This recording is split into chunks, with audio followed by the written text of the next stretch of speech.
it really doesn't matter whether you believe in any kind of religion or not, but the fact of it still remains that mankind is still a worshipful creature. If man does not believe in some form of religion to believe in, then there will be something else to go and take its place. I have heard this said before, and in the instance of the SJW, I am inclined to agree with it entirely.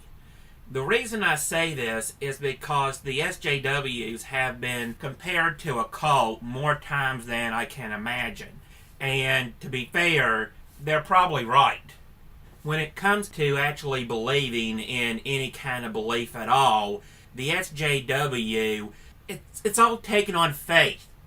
It doesn't matter what it is. The more that what they believe is disproven, the more they believe in it despite the facts. Let me give you an example. America is the most racist country in the world. It's a white supremacist country, and it hates black people. And yet, here it is, this white supremacist country actually voted a black person whose last name was Hussein, and not only did they vote for him, but they voted for him twice. And the SJWs were like, I don't get it. Why did this white supremacist country vote a black man to the highest office in the state twice? And they got no answer for it. Then again, they don't got any answer for why Trump, who supposedly is a Nazi, actually went and put a woman, a black man, and a gay man in his cabinet. I mean, Nazis usually don't like these type of people, so they really don't know what's going on. And it just keeps going on from there. It keeps getting worse. Again, go and take the entire instance of original sin. At least with original sin, we're all in the same boat.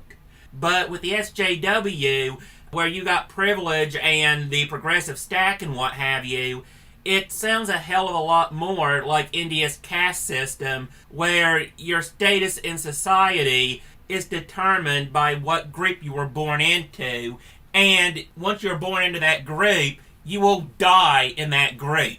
Meaning, if you're born at the very bottom, or as a white straight male, then there is nothing you can do about it. You will be in that category. You will be an oppressor, even if you're dirt poor, homeless, and are routinely being abused by everyone around you. Again, it's kind of like what some rich, spoiled black guy who's the child of a millionaire actually said, that a rich black person has it worse than a homeless white person because a rich black person doesn't have privilege. The entire lack of logic here is astounding. But once again, like I've said before at the beginning, in the absence of religion, something else has to take its place. It is kind of like where the old saying that God is dead and we're the ones that killed him. This wasn't meant to be a triumphant reply. It was meant to be very depressing. What he meant by it, now that we've killed God, what are we going to go and put in his place? And if we're going to assume the mantle of God ourselves, then does that not mean that everything is now going to be our fault? Because who else do we have to blame things on? That means if we are the ones in control of everything, then who do we have to blame but ourselves? That said, in the SJW religion, that person of who do we blame is very, very apparent. It's kind of like how you can sit and say, let's not be racist, let's not be sexist, and let's not be homophobic, and therefore not let's be like the straight white male. And yes, to see no contradiction in that statement, all I can tell you is that 1984 is coming true.